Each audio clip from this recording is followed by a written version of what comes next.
பாருங்கள். எல்லாம் சேர்ந்து வேகிறப்போ நல்லாயிருக்கும். ஒரு கிளறிட்டு தண்ணி ஊற்றி வச்சிடலாம்.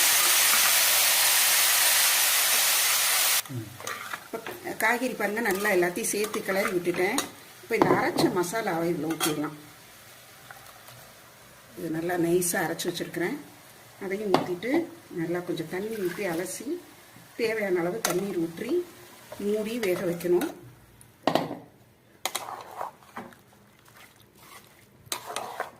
நல்லா கலந்து விடுங்க. மசாலா நல்லா சேர்ந்துடும். இப்போ நம்ம குக்கரில் வந்து வெயிட் போட்டு வேக வைக்க போகிறதுனால நல்லா சேர்ந்துடும்.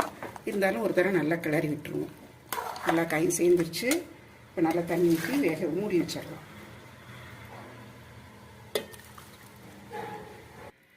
குக்கர் இப்போ ப்ரெஷர் நல்லா ரிலீஸ் ஆகிடுச்சு. ஓப்பன் பண்ணி பார்க்கலாம் எப்படி வெந்திருக்குன்ட்டு. நல்லா வெந்துருச்சு. காய்கறி எல்லாம்